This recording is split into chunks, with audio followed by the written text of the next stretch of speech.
Okay, so you saw there was a lot of Sumerian-looking stuff. Well, the Sumerians appeared to be quite giant, and this is where the Anunnaki story comes from. Here you have Inanna, and notice that she's got her foot on a lion, and the lion is a 9-foot cat. So you're looking at a 12 to 13-foot tall human here. Notice she doesn't look reptilian. She has a human face, but that lion is dwarfed by her.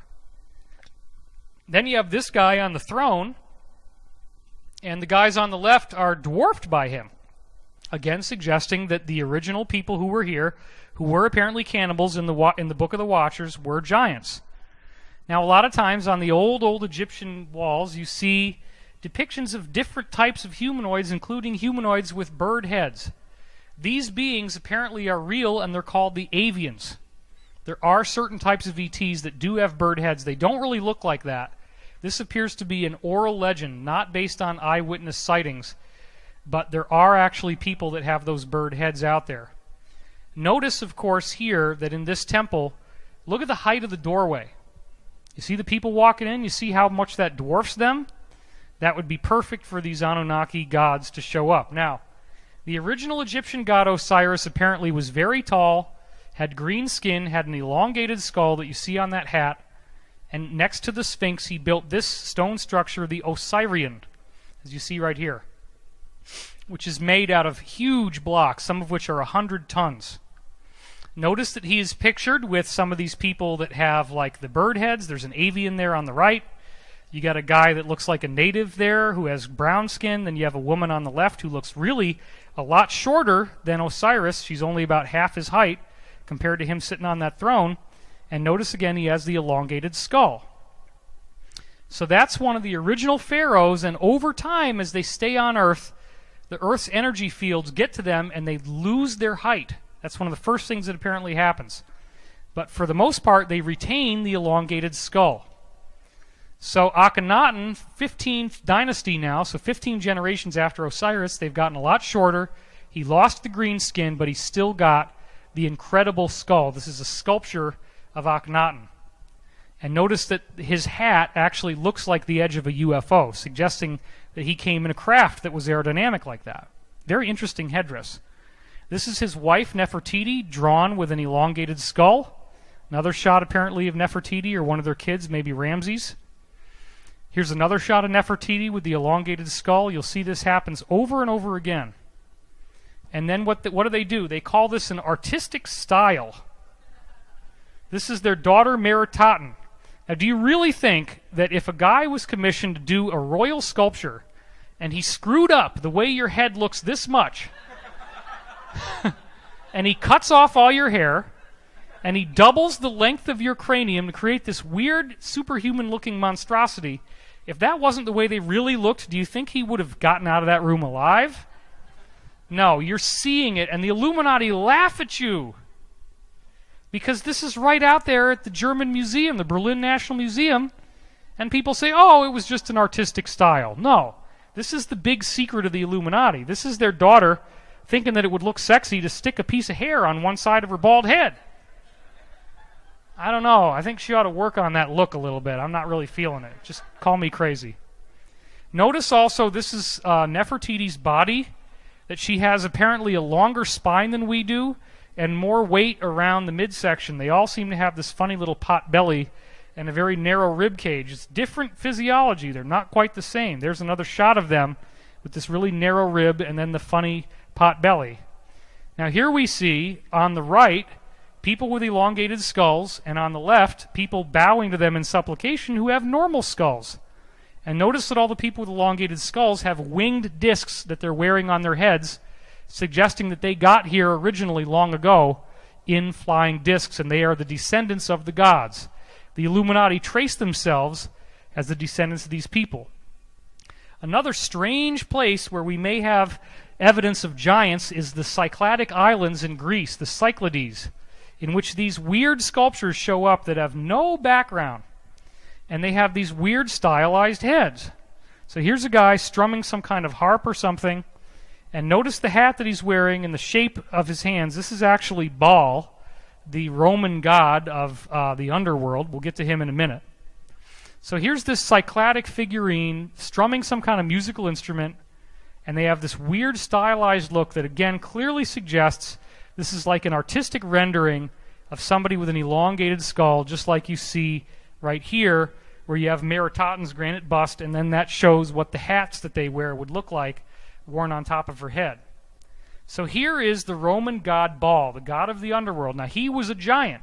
The eyewitness reports of Baal were that he was very large, 12 feet tall, and notice that he's got this ring around his elbow.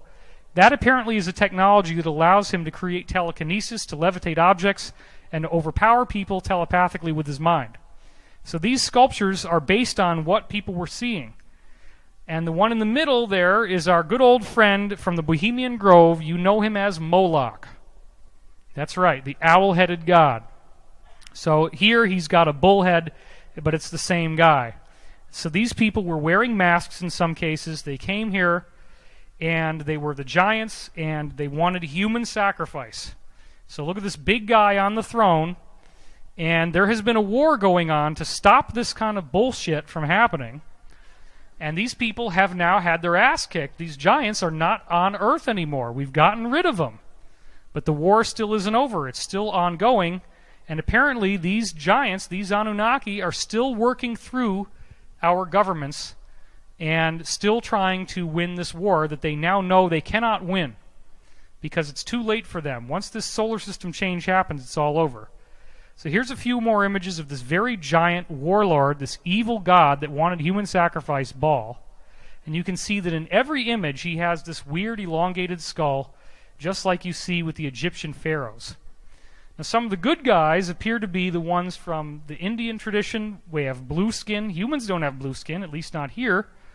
The Maya have Quetzalcoatl, a white-skinned, bearded god, where nobody else had white skin. The Japanese were civilized by these folks called the Dogu, who look very different from us. That's an understatement. Plus, they're wearing some really cool space uniform. The Dogon, Dogon, interesting. In Africa, this is a sculpture of them. Don't those eyes look awful familiar? So there's been a lot of ETs that have showed up all over the planet. The Australians have the Wandjina. Oh, they got stuck with the bad end of the stick on that one, didn't they? We don't like those types. Let's get those out of here. Now I want to show you that in addition to these paintings and sculptures, we have actual skeletons. I'm not going to spend a lot of time on this. Most of these represent the long-aged descendants of the original giants when they've gotten down to our human height now, but they still retain the elongated skulls. Look at that skull in the middle. Look at how much larger that head is than the others. There's nothing natural about that. That is a totally different form. And that one on the left, they're trying to say that that's the result of head binding? Yeah. Yeah, right. Just tie some boards on your baby's head when he's born, and you're going to double or triple the height of his skull. Yeah, I'm not buying it. Something's going on here, folks, as you can see. These are the descendants of the giants, and this guy, Brian Forster, has been doing an amazing job of putting all this stuff together and finding new examples of these weird skulls. Now, even Discover Magazine, Mainstream Science, wrote about these so-called Boskop skulls, in which they totally show the difference between a regular human skull and the Boskops, which would have a brain size twice ours, so the least intelligent of them would have a 300 IQ, and they describe how these skulls have been found all over the planet, and they say it appears to be some different type of human life. Here's another example of giant skulls, this time found in a place in Siberia called Omsk. The skulls were so abnormal, so weird and scary looking, that the guys who found them actually started crying and quit their jobs. And if you got a job in Russia, that's a darn good thing to have. So this is not something that normally would happen. But they were freaked out. Because as you can see by the guy holding that in his hand, there's nothing normal about that skull at all. This was taken from a documentary on television about King Tut, the real King Tut. Again, looking and seeing an elongated skull. And this is actually a shot of people who still have elongated skulls, Boskop characteristics, in Africa. Certain tribes apparently still have the elongated skull. And it says it is censored. This is the only picture like it I could find. There's a little white box over her nipple that says censor, spelled S-E-N-S-O-R. Yeah, okay. I didn't do that. Okay, that's not me. Don't blame me. This is the only version of the picture I could find. And here's another one where the baby has got a very interesting hair, braided hair, going way, way up its skull. This is not normal. Now, this is 14th century Italian nobility. Remember, the Illuminati have said that they are the descendants of the giants. Turns out this bloodline, the Diest bloodline, is the central root that connects to all the different European Illuminati families. And they come out of Rome. Well, let's take a look at a picture of these people who like to stay low and undercover and notice if there's anything a little bit different about them. Whoa.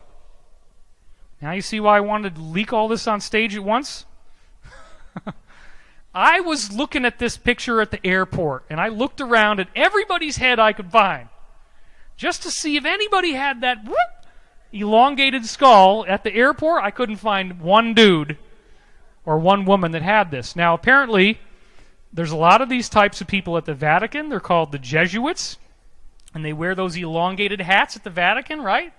So they can walk around and blend in with the rest of us, and nobody suspects anything because they're always wearing the long hat to hide that skull. Okay, now these types of people will usually never run for office. They stay undercover.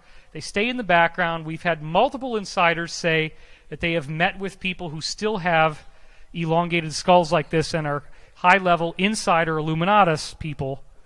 And again, they look like the Egyptian pharaoh skulls. Same type of thing. The Huns, the original Mongolian invaders that conquered as they went to the west, also seem to have these elongated skulls and were descendants of giants as well. Now here's a series of Italian coins that all very clearly show his elongated skull. Most likely he's wearing a wig and he's bald, just like she apparently was bald. You could see she had hardly any hair. And the hairline on his wig doesn't look that good. It's just kind of like a straight line. So they didn't put a lot of work into this. It was the 1400s. I mean, cut him a break. Right?